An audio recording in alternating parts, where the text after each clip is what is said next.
Metroid has always been one of the more disturbing Nintendo series, and Super Metroid is no different. So, I've decided to talk about some of the creepiest and most bizarre moments. Before you even start up the game, the intro paints a lovely scene with some dead people strewn across the screen. At least, I think they're dead. Well, now they are anyway. Seeing dead people isn't usually a fun, lighthearted experience, but it's also not too bizarre for a video game. Seeing the aliens on planet Zebes, however, is disconcerting. What better way to start the video than with Crocomire? This four-eyed monstrosity has flesh that appears to have bubbled up and melted at some point. Its long arms matches its terrifyingly large claws, and contrasts its stubby legs. I'm pretty sure this thing has legs. It's kinda hard to tell what's going on with this mess of a creature. I want it dead. My ammo doesn't do any damage to Crocomire, but it does push him backwards. After enough shots, I managed to knock the disgusting beast into a pool of lava where it was burned alive. Obviously, these visuals are quite disturbing for a children's game, but what makes this a truly strange encounter is that Crocomire doesn't initiate the fight. During the battle, he backs down from Samus. It's almost as if he had no intentions of getting into a brawl. Does that make him one of the least hostile bosses in the game, and possibly even innocent? Probably. But do I feel bad for wanting him dead, even after knowing that those shrieks weren't battle cries, but rather cries for help? Absolutely not. He was blocking the path to the... Wait, what was it again? He was blocking the path to this energy tank that I had been searching for ever since I started up the game. I cherished this energy tank, and I think it holds much more value than Crocomire's life. Besides, it's not like I'm going to feel guilty about it because I'll never see Crocomire again.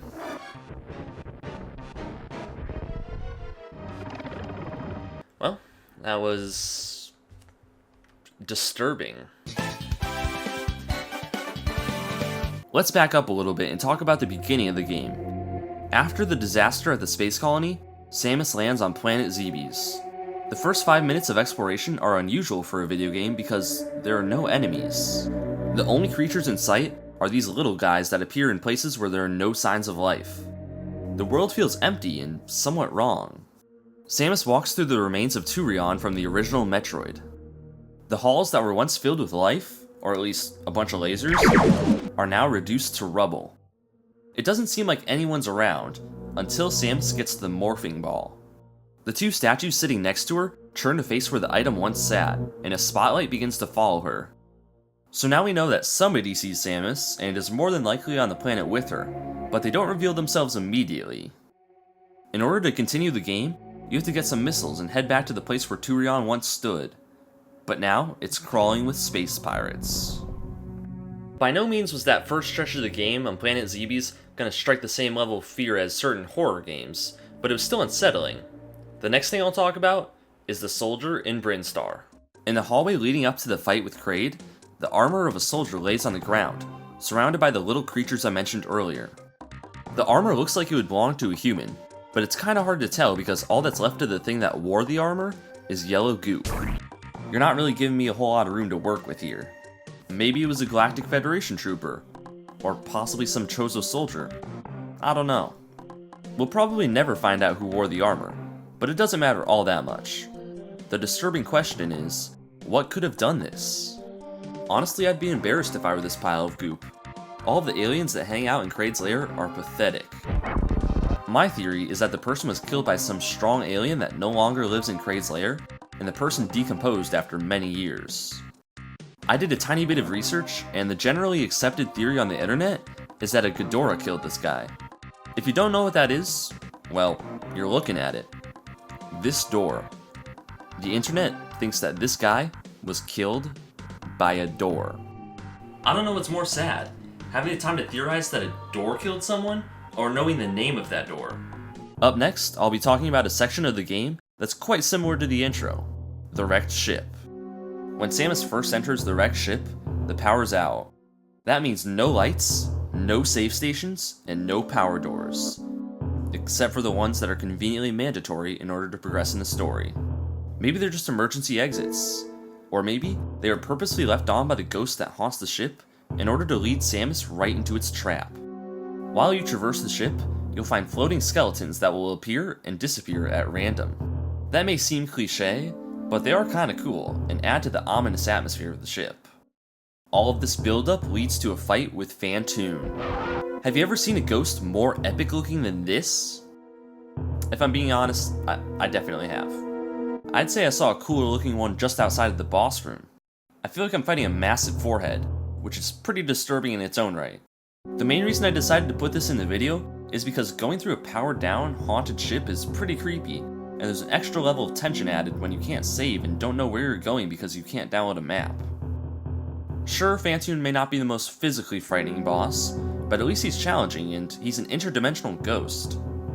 After defeating him, Samus can explore the rest of the wrecked ship with the power back on. At the top of the ship, there's a long hallway. If you look at the background, then you'll notice that there's some sort of projection of Metroids on the wall. I think that's what it's supposed to be anyways. Obviously, the space pirates took the baby to create their own Metroid clones, but this is the first sign that perhaps they tried cloning without using an actual Metroid. The next sign is much more obvious, because it's the clones themselves. These one-eyed Metroids can be found and fought in Meridia. They leech the life out of Samus, similar to real Metroids, but it takes them much longer to do so. The reason I decided to put these weird Metroids in the video is because there's something about failed experiments that just feels wrong. These things were basically useless, so they were put in pipe cages. They couldn't have even been put behind a nice glass wall, or maybe a kennel that they could see through. It's really too bad for them. Alright, so maybe that last one was a little bit of a stretch, but the most disturbing thing in Meridia is far worse than those experiments. And of course, I'm talking about Dron. So, some interesting design choices were made here.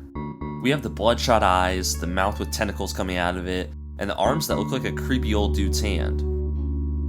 When I first fought this guy, I remember my family just so happened to be in the same room.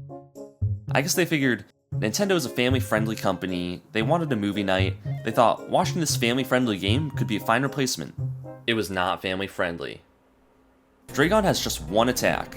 It chases Samus across the room, picks her up, takes her to the center of the screen, and attacks with whatever this is supposed to be. Whoever sat down at a desk and drew up this design for a boss needs to be interrogated by the police immediately. Dron is definitely the most bizarre boss in all of Metroid. The final two disturbing moments that I'll talk about today come from Turon. When you first enter this place, a garbled version of the Turon theme from the original Metroid plays in the background.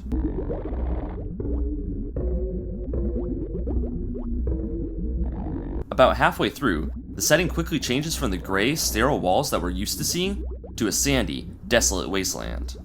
Some aliens have been turned to dust, which would seem somewhat unusual, but what's even more interesting is that a Chozo looks like it's been Thanos snapped out of existence.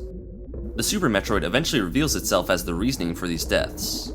My question is, why was there a Chozo on planet Zebes? It looks like it was screaming and running from something. That's not usually the way that the Chozos represent themselves in statues, and for good reason. I wouldn't want people to remember me as looking like this. Plus, the Super Metroid had to find a way to suck the life out of it, which leads me to think that this thing had to have been a living, breathing Chozo. The other disturbing thing found in Turon is this. I don't think I need to explain this to you. Unless you're blind, then just ask a nice friend.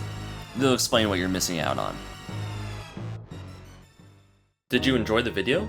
Did you think I missed something? Feel free to let me know in the comments down below. I know you guys are very good at doing that. Also, please feel free to like and subscribe if you enjoyed it, and that's really all. Thank you so much for watching, and goodbye.